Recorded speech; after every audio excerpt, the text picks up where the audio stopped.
Have you ever been caught in the grip of such profound pain that it feels as if the world has gone silent and you're left alone, struggling with your thoughts and fears? In those moments, have you questioned whether your cries for help are heard, or if they simply vanish into the void, leaving you to grapple with the overwhelming burdens that seem too heavy to bear?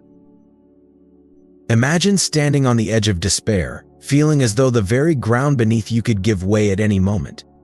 It's in these darkest moments, when isolation wraps itself around your heart, that the true test of faith begins.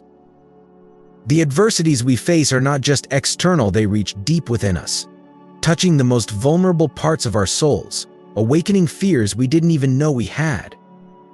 These challenges can feel like an insurmountable wall, blocking the light of hope and leaving us with nothing but our own doubts and anxieties. Yet, even in the midst of this darkness, there is a truth that stands firm: our lives are sustained by something greater than ourselves. The power that keeps us alive is not our own, it is the continuous energy of a loving God who never abandons us, even when we feel utterly alone. This same divine force that brought us into existence also grants us the freedom to choose hope over despair, faith over fear, and love over bitterness. In the midst of our struggles, this choice becomes our lifeline, connecting us to the God who sustains all things. Think about the moments when you felt your weakest, your most vulnerable. What if these moments were not signs of failure, but opportunities for God to draw you closer, to whisper His love into your heart? What if the burdens you carry are not meant to break you, but to refine you, to strengthen your spirit in ways you never imagined possible? As C.S. Lewis reminds us, our pain is not wasted, it is the very thing God uses to speak to us, to rouse us from the numbness of life and awaken us to His presence. I invite you to hold on to this truth, to trust that even in your most desperate times, you are being held by a love that will never let you go. Stay with us as we journey deeper into understanding how this divine promise can transform not only your circumstances but your very soul. If this message speaks to the deepest parts of your heart, if it resonates with the pain and longing you carry, I encourage you to like, comment, and share it with others who might be in need of this same hope. Together, let us explore the depths of God's sustaining power and find the strength to rise above the challenges that seek to overwhelm us. Can I hear a hallelujah from you? In the midst of life's trials, when the weight of our burdens feels unbearable, have you ever found yourself questioning where true solace lies? C.S. Lewis, a man of profound faith, often reflected on this very struggle, urging us to remember that our deepest yearnings are not for the fleeting comforts of this world, but for a home beyond. He wrote, "I must keep alive in myself the desire for my true home, which I shall not find until after death." This speaks to a fundamental truth: our earthly struggles are but a shadow of the eternal rest we seek. Consider this: when life becomes overwhelming, where do you turn? Psalm 50:15 offers a divine reassurance: "Call upon me in the day of trouble, I will deliver you, and you will glorify me." This is not just a promise, but an invitation to shift our focus from the temporal to the eternal. Lewis encourages us to press on towards that other country, the one where our souls find true rest, and to help others along this journey. How often do we allow ourselves to be sidetracked by the noise of daily life, forgetting that our ultimate destination lies elsewhere? In your moments of deepest despair, do you remember to call upon God, or do you struggle to find that connection? Today's prayer is not merely a recitation of words, but an act of profound renewal. It is a time to realign our hearts with the eternal truth that God is not distant in our pain. He is the rescuer waiting to uplift us. Lewis understood that the journey toward our true home requires perseverance, and in that perseverance we find strength not just for ourselves but for those we lead on this path. As you navigate the complexities of your own life, remember the wisdom of C.S. Lewis and the promise of Psalm 50:15. Let today be a moment of renewal, where you embrace the strength that comes from pressing on toward the ultimate home that awaits us all. How will you allow this truth to transform your daily walk? Will you seek not only your own deliverance but also extend a hand to those still searching? The journey is long, but the destination is worth every step. Have you ever pondered the true nature of coincidence? Could it be that what we perceive as random events are, in fact, the carefully woven threads of a grander design? C.S. Lewis once remarked, "Coincidence is God's way of remaining anonymous." This thought leads us to consider how often we overlook the subtle signs and whispers of divine intervention in our daily lives. Today you find yourself here, reading these words, not by mere chance, but by the gentle guidance of a higher power who knows the depths of your heart, your fears, and your unspoken desires. As Lewis suggests in his reflections on providence, we often mistake God's hand for mere luck, when in truth, He is ever present, guiding us through the most challenging terrains of our lives. Now, I invite you to visualize yourself standing in the midst of a desolate, boundless desert. This desert represents not just a physical place, but the emotional and spiritual wilderness we all encounter at various points in our lives. Lewis, in his book The Screwtape Letters, paints a picture of the human soul in turmoil, struggling to find meaning and hope amid the chaos of the world. Can you feel the weight of uncertainty, the burden of carrying on when it seems the path is too treacherous to continue? You have walked this journey alone, your resources, be they emotional, spiritual, or physical, slowly draining away. The silence around you is deafening, and with each step, hope diminishes. How often in these moments have you questioned whether anyone knows or cares about your plight? Lewis himself grappled with such doubts, yet he always returned to the idea that pain and suffering are not without purpose. Pain insists upon being attended to, he wrote. God whispers to us in our pleasures, speaks in our consciences, but shouts in our pains. It is His megaphone to rouse a deaf world. Then, just as the darkness of despair begins to consume you, a distant noise breaks through the sound of a rescue helicopter, the unmistakable voice of salvation. This is the moment Lewis describes as the intersection of divine mercy and human need, where the veil between heaven and earth is momentarily lifted. The voice calling your name is not just any voice, but the voice of one who knows every detail of your struggle, who has been with you every step of the way, even when you felt utterly alone. In this narrative, you are reminded that no matter how desolate the desert, no matter how lost you may feel, there is always a way out. The rescue helicopter is a symbol of God's unwavering presence, His promise that He will never leave you nor forsake you. As you reflect on this, I urge you to ask yourself, where have I mistaken coincidence for divine intervention? How can I tune my heart to recognize the subtle ways in which God reaches out to me every day? So, dear friend, if these words resonate with you, if you find solace in knowing you are not alone, I ask that you share this message, like, subscribe, and spread this hope to those around you, for we are all travelers in the desert, seeking the comfort of that distant, but certain, rescue. And in the end, as C.S. Lewis so eloquently put it, hardships often prepare ordinary people for an extraordinary destiny. Imagine the weight of the world pressing down on your shoulders, the kind of burden that leaves you gasping for breath, longing for relief. In those moments of overwhelming pain and confusion, where do you turn? C.S. Lewis once wrote, "God whispers to us in our pleasures, speaks in our consciences, but shouts in our pains. It is His megaphone to rouse a deaf world." This powerful insight invites us to consider, could our suffering be a divine call? A plea to redirect our focus back to the one who offers true peace. Psalm 50:15 is more than a simple verse. It's a lifeline thrown to us in our stormiest seas. Call upon me in the day of trouble, I will deliver you, and you shall glorify me. This is not just an ancient promise, but an eternal truth, an assurance that in our darkest hours, we are not alone. But what does it truly mean to call upon God? Is it a desperate cry into the void, or is it a conscious choice to place our trust in a power greater than ourselves?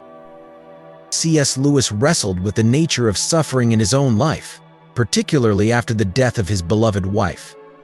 He remarked in A Grief Observed, "God has not been trying an experiment on my faith or love in order to find out their quality. He knew it already. It was I who didn't." This acknowledgement leads us to a profound realization: perhaps our trials are not a test of God's faithfulness, but a test of our own. When we reach out in faith during our most challenging times, we are not just asking for deliverance, we are allowing God to transform us, to shape our very being through the fire of adversity. Jesus, in Matthew 11:28, extends an invitation that mirrors the promise of Psalm 50, "Come to me, all you who are weary and burdened, and I will give you rest." Rest, what a soothing word for the weary soul. But this rest is not merely the absence of toil, it is the presence of God's peace, a peace that transcends our understanding and circumstances.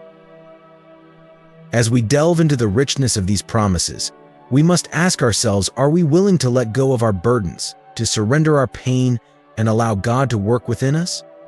Are we ready to glorify Him not just in our triumphs but also in our trials? For it is in these moments of surrender that we find the true depth of our faith and the unwavering presence of our Heavenly Father. Through our struggles, we are not just surviving, we are being refined, made stronger, and drawn closer to the heart of God. Imagine the quiet moments of your life, where the weight of the world presses upon you, and the silence almost feels deafening. In those moments, what do you turn to? Is it your own strength, your own understanding, that you lean on? Or do you find yourself reaching out into the void, hoping for something or someone greater than yourself to answer? C.S. Lewis, in his journey from atheism to faith, often spoke of the inner ring of divine assurance that encircles every believer who dares to call upon God in their time of need. This isn't merely about seeking comfort, it's about recognizing a truth so profound that it changes the way we see ourselves and our struggles.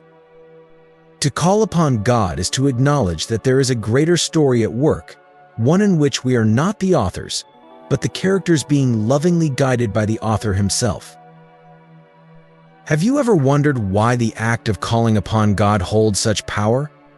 It's because, as Lewis suggests in Mere Christianity, faith is not just a matter of obedience, but a relationship rooted in trust. When you cry out to God, you are not just expressing a need, you are declaring your trust in His ability to meet that need, even when you cannot see how. This is the essence of Jeremiah 33:3, where God invites us to call to me, and I will answer you and tell you great and unsearchable things you do not know. It is an invitation to enter into a dialogue with the divine, where our finite minds are expanded by His infinite wisdom. But let's go deeper. What does it mean to rely on God rather than our own understanding? Lewis, in his reflection on human nature, pointed out that our resources are inherently limited by our finite existence. Yet, when we call upon God, we tap into a well of strength that transcends our mortal limits. In Psalm 18:6, the psalmist doesn't just cry out in desperation, he cries out in confident expectation that God will hear him. This isn't a plea born out of hopelessness, but out of the profound knowledge that God's ears are attuned to our deepest needs. Do you, like the psalmist, believe that your cries reach the ears of God? Lewis would challenge us to reflect on this. Do we trust God enough to believe that He not only hears but also acts? The act of calling upon God is not about admitting defeat, but about recognizing where true strength lies. It's an act of wisdom, where we surrender our limited understanding to the one who holds all knowledge and power. In the end, C.S. Lewis reminds us that faith is not a crutch but a bridge that connects our frail humanity with the omnipotence of God.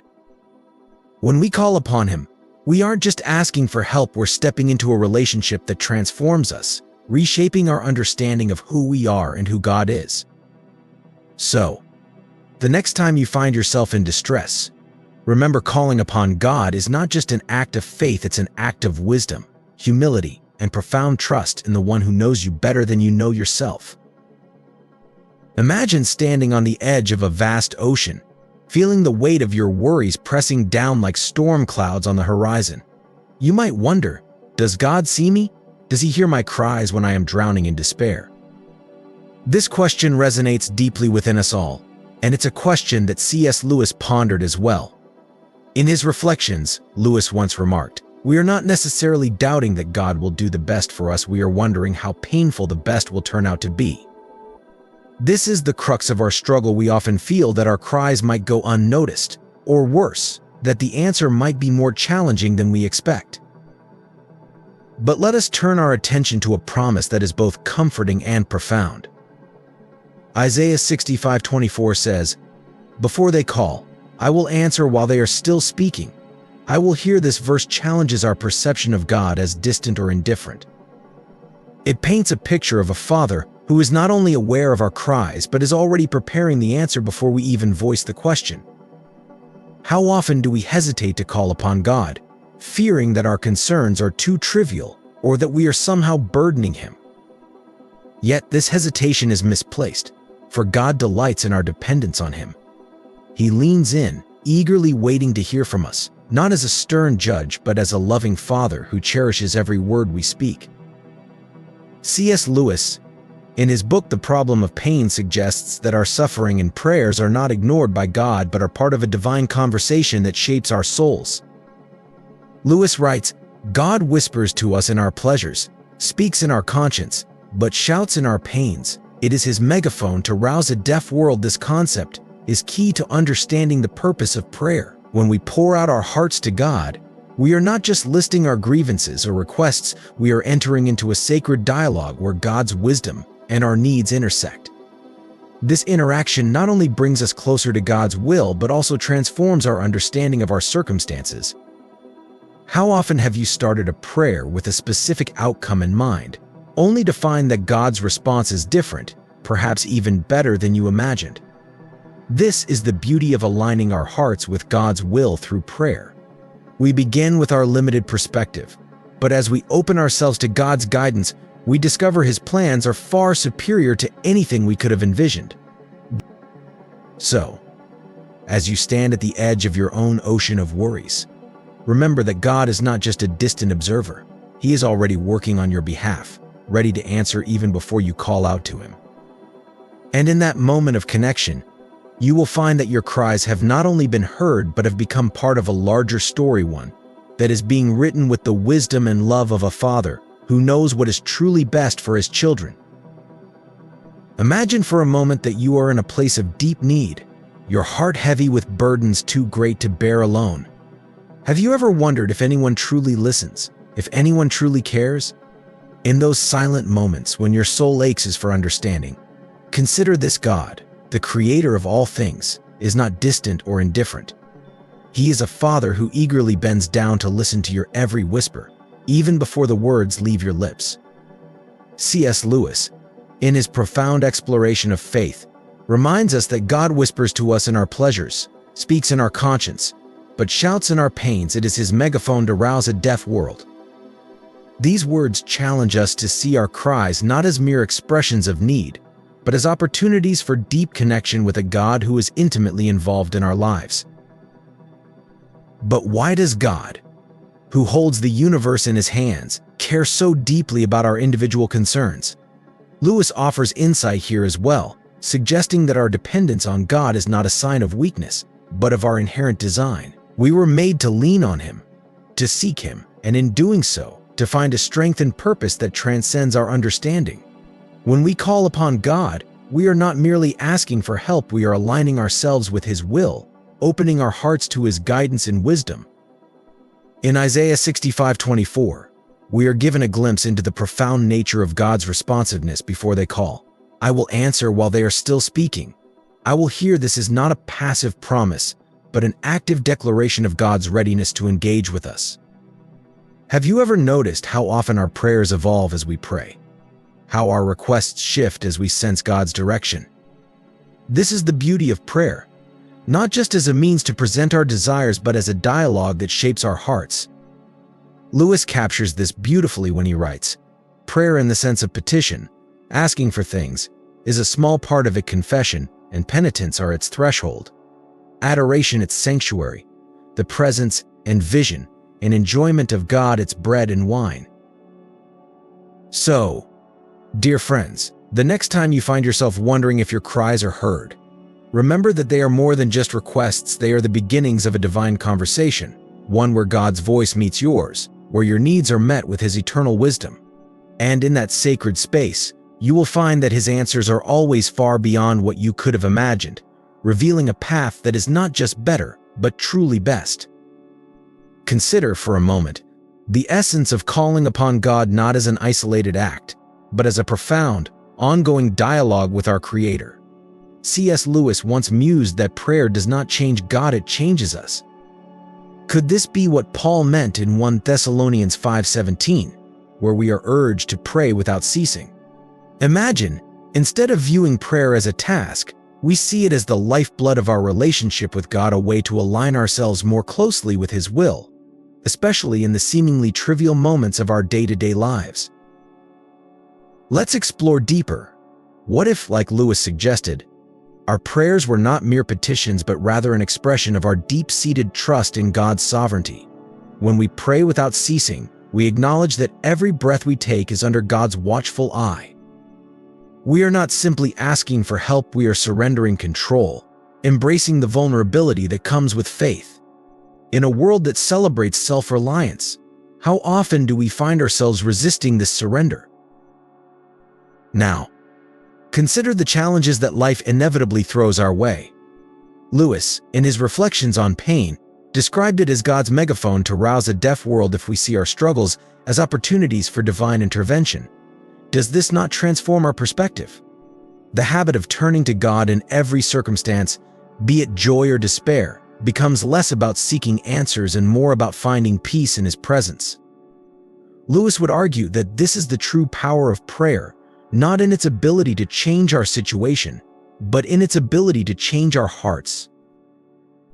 As we look to the days ahead, what if we made a deliberate choice to integrate this continuous prayer into our lives? When faced with uncertainty, instead of being paralyzed by fear, could we learn to lean into God's strength, much like Lewis did in his most trying moments?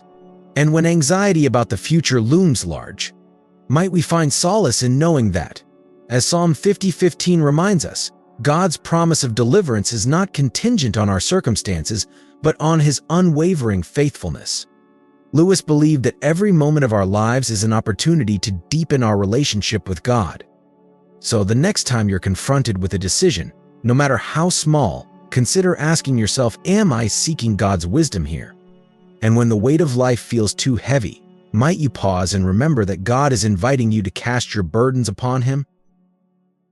This shift in perspective from viewing prayer as a duty to seeing it as a vital connection to God could profoundly alter how we navigate life's challenges. Lewis often emphasized that true freedom is found not in self-sufficiency, but in surrender to God's will. So, as you cultivate this habit of calling upon God more frequently, watch how your life begins to reflect this divine partnership, where God's promises of strength, wisdom, and peace are not just ideals, but lived realities. In times of distress, it is natural to yearn for immediate relief, for a quick resolution to the turmoil that grips our hearts. Yet, how often do we find that God's deliverance does not conform to our expectations? We pray, we plead, and yet the answers that come seem far from what we envisioned.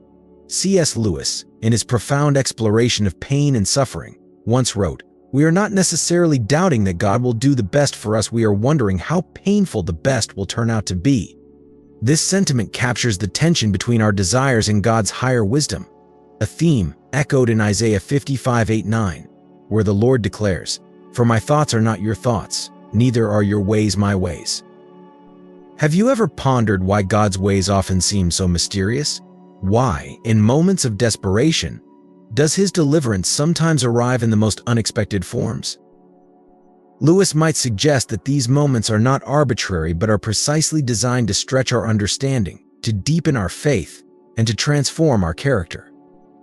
Consider how Paul, amidst his own struggles, heard the Lord say, "My grace is sufficient for you, for my power is made perfect in weakness." 2 Corinthians 12:9. Here, we see that God's deliverance isn't always about removing the obstacle, but about empowering us to endure and even triumph in our weakness. But what if the deliverance we seek isn't about changing our circumstances at all?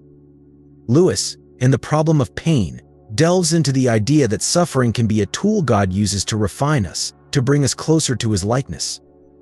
Could it be that the very trials we wish away are the instruments of our growth? God whispers to us in our pleasures, speaks in our conscience, but shouts in our pains, It is his megaphone to rouse a deaf world. Lewis wrote, suggesting that our most profound transformations often come through the crucible of suffering. As you reflect on your own life, have there been moments when deliverance didn't look like a parting of the Red Sea, but rather a quiet strength that enabled you to keep walking? In Exodus 14:15, God commands the Israelites to move forward even as they stood trapped between the sea and Pharaoh's army. This command to move in faith, to act even when the path ahead is unclear, is a powerful reminder that God's deliverance often requires our participation. We are called not just to wait passively, but to step out in faith, trusting that He will make a way. Yet this call to action is coupled with the need for patience. How do we reconcile the urgency of our prayers with the patience required to wait for God's perfect timing?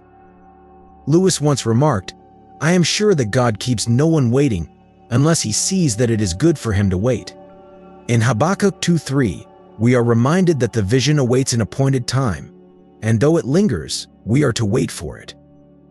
This waiting is not passive, but is filled with hope, a confident expectation that God's deliverance, when it comes, will be exactly what we need, even if it is not what we expected. Finally, let us consider the impact of our deliverance on others.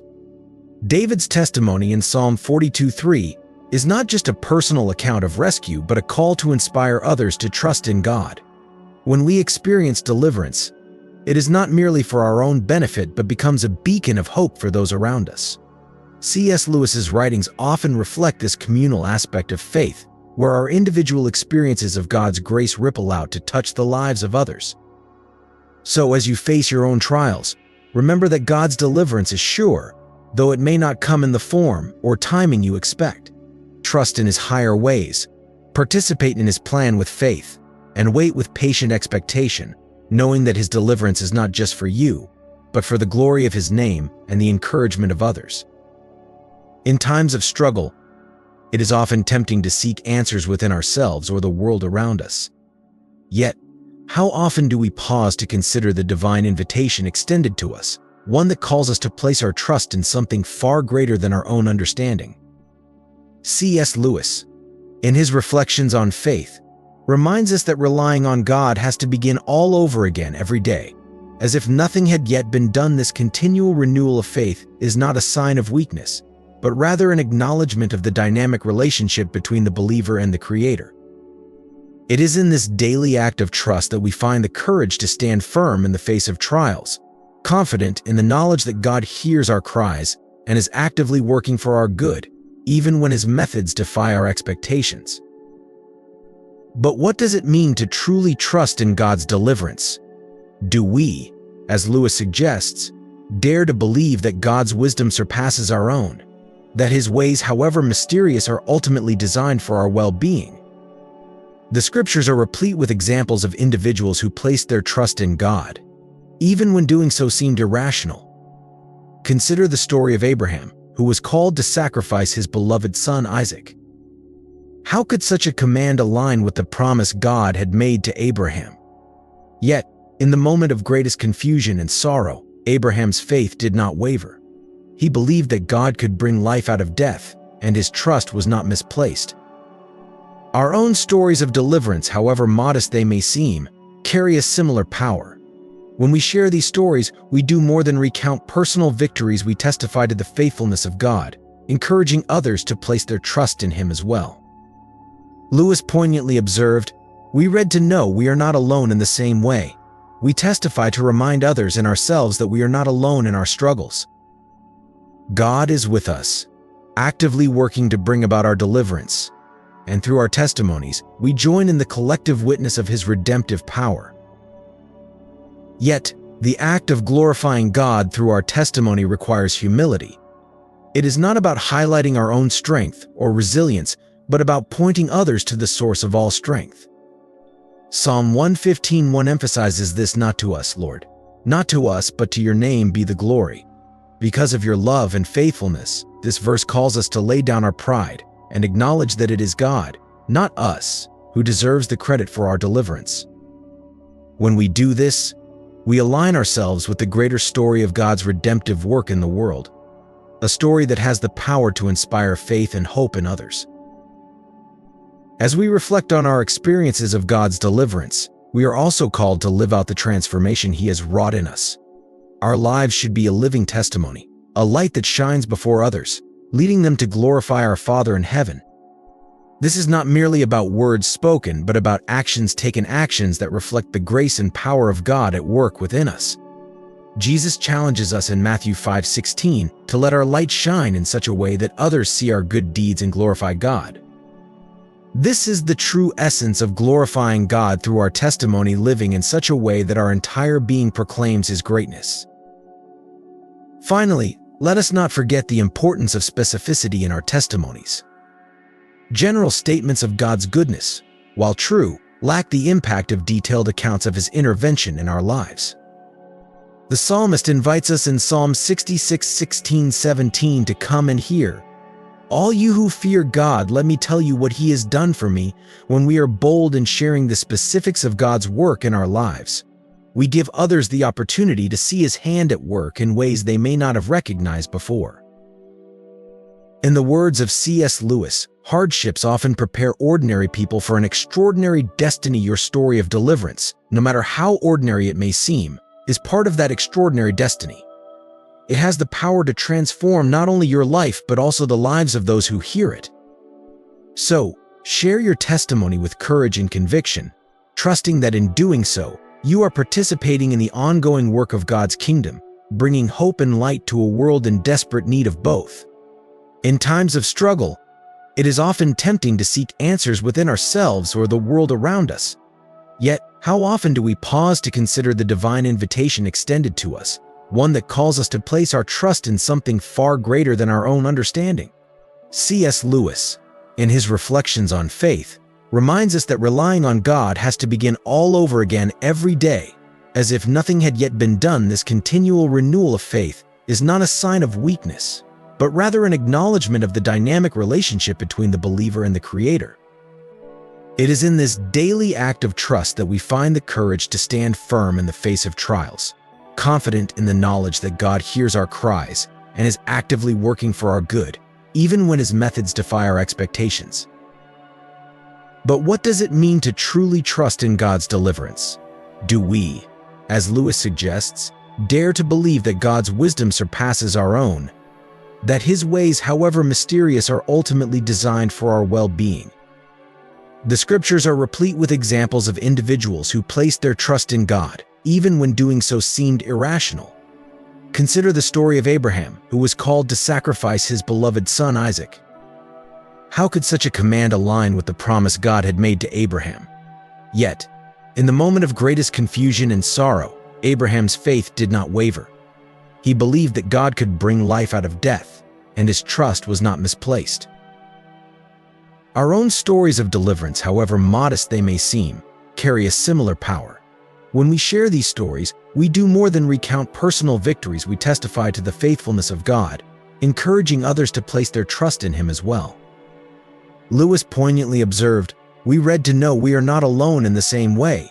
We testify to remind others and ourselves that we are not alone in our struggles." God is with us, actively working to bring about our deliverance, and through our testimonies, we join in the collective witness of His redemptive power. Yet, the act of glorifying God through our testimony requires humility. It is not about highlighting our own strength or resilience, but about pointing others to the source of all strength. Psalm 115:1 emphasizes this: "Not to us, Lord, not to us, but to your name be the glory." Because of your love and faithfulness, this verse calls us to lay down our pride and acknowledge that it is God, not us, who deserves the credit for our deliverance. When we do this, we align ourselves with the greater story of God's redemptive work in the world, a story that has the power to inspire faith and hope in others. As we reflect on our experiences of God's deliverance, we are also called to live out the transformation He has wrought in us. Our lives should be a living testimony, a light that shines before others, leading them to glorify our Father in heaven. This is not merely about words spoken, but about actions taken, actions that reflect the grace and power of God at work within us. Jesus challenges us in Matthew 5:16 to let our light shine in such a way that others see our good deeds and glorify God. This is the true essence of glorifying God through our testimony, living in such a way that our entire being proclaims His greatness. Finally, let us not forget the importance of specificity in our testimonies. General statements of God's goodness, while true, lack the impact of detailed accounts of His intervention in our lives. The psalmist invites us in Psalm 66:16-17 to come and hear. All you who fear God, let me tell you what He has done for me. When we are bold in sharing the specifics of God's work in our lives, we give others the opportunity to see His hand at work in ways they may not have recognized before. In the words of C.S. Lewis, hardships often prepare ordinary people for an extraordinary destiny. Your story of deliverance, no matter how ordinary it may seem, is part of that extraordinary destiny. It has the power to transform not only your life but also the lives of those who hear it. So, share your testimony with courage and conviction, trusting that in doing so, you are participating in the ongoing work of God's kingdom, bringing hope and light to a world in desperate need of both.